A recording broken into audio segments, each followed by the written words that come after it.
Afternoon everyone, আপনাদের সবাইকে welcome জানাচ্ছি আমাদের 100 ডেজ প্রবলেম সলভিং সিরিজের আরও একটা ভিডিওতে।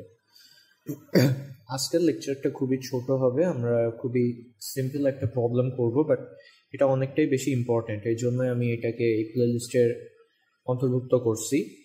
আপনারা যারা এই প্রবলেমটা আগে দেখছেন তারা তো অবশ্যই পারবেন, আর যারা দেখেন নাই তাদের জন্যই মূলত এই ভিডিওটা। এখানে কি বলছে যে prove that x equal to c e to the power I omega t is the equation of SHM। তার মানে এটা হচ্ছে আমাদের সরল সন্ধিত স্পন্দন গতি বা হচ্ছে পর্যায়বৃত্ত গতির যে চ্যাপ্টারটা, ওইটার প্রবলেম। এখানে আমরা জেনারেলি যেটা দেখে অবস্থিত সেটা হচ্ছে x equal to a sin omega t অথবা y is equal to a cos omega t। এই ইকুয়েশনগুলোকে আমরা সরল সন্ধিত স্পন্দনের সমীকরণ রূপে চিনে আসছি, তাই না?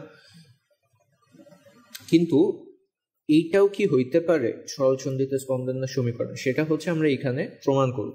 সো অনেক সময় আপনার প্রশ্নে এরকম দিয়ে বলতে পারে এটা SHM এর ইকুয়েশন কি না, তখন আপনার তো বুঝতে হবে যে হ্যাঁ এটা SHM এর ইকুয়েশন, আর এভাবে প্রমাণও করতে বললে আপনার প্রমাণ করতে পারতে হবে। এখন আমরা কিভাবে প্রমাণ করব যে এটা হচ্ছে SHM এর ইকুয়েশন, সেটার জন্য আমাদের একটা কন্ডিশন কিন্তু আমরা অলরেডি জানি।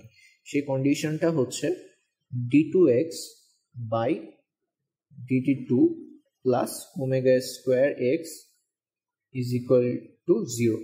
তার মানে এক্স এর double derivative plus omega square x that should be equal to 0। এটা হচ্ছে আমাদের কন্ডিশন। আমরা যদি এইটা প্রমাণ করতে পারি তাহলে আমরা বলবো যে হ্যাঁ, তাইলে এক্স এর যে ইকুয়েশনটা ছিল that is a equation of SHM, right?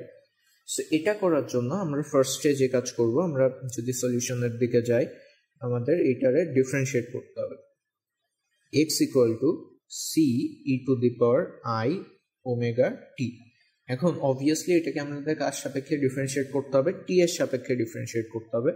তাহলে আমরা পাচ্ছি dx dt should be equal to C is a constant, ওটা তো কনস্ট্যান্ট থাকতেছেই, e to the power i omega t. এখন আমরা জানি যে টি এর সাথে যেটা আছে ওইটা আবার আসবে, সো আই ওমেগা হবে। ওকে, এখন দেখেন একবার ডিফারেন্সিয়েট করলে হবে না, আমাদের কি করতে হবে? ডাবল ডেরিভেটিভ করতে হবে।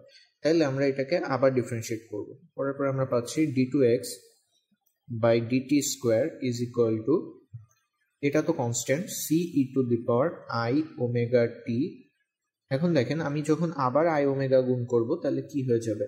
আই স্কোয়ার ওমেগা স্কোয়ার হবে না? এখন আমরা যারা কি বলে জটিল সংখ্যা বা কমপ্লেক্স নাম্বার চ্যাপ্টারটা করছি তারা আই গেস এতক্ষণে বুঝছেন যে এই আই স্কোয়ার আসলে হবে কি -1 d2x by dt square is equal to, আমি এটাকে যদি একবারে সামনে রাখি তাহলে এভাবে লিখতে পারি আমি minus omega square C e to the power i omega t.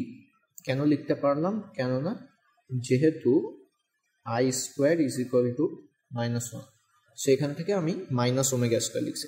এখন আপনি যদি খেয়াল করেন তাহলে বুঝতে পারবেন যে এই যে C e to the power i omega t যেটা আমার ছিল, আর এইখানেও কি আছে? C e to the power i omega t. So এইটার জায়গায় আমি কি করব? এক্স লিখে দিতে পারি। তাহলে এখান থেকে আমরা করতে পারি যেটা, সেটা হচ্ছে d2x by dt2 is equal to minus omega square x. সেখান থেকে আমরা প্রমাণ করলাম যে d2x by dt square plus omega square x is equal 0, এবং by proving this we can conclude that the equation x equal to c e to the power I omega t is an equation of SHM, তাই না? এইটাই আমরা কি prove করলাম। আচ্ছা, so আজকের লেকচারটা এইটুকুই ছিল। এতক্ষণ সাথে থাকার জন্য সবাইকে অসংখ্য ধন্যবাদ। আল্লাহ হাফেজ।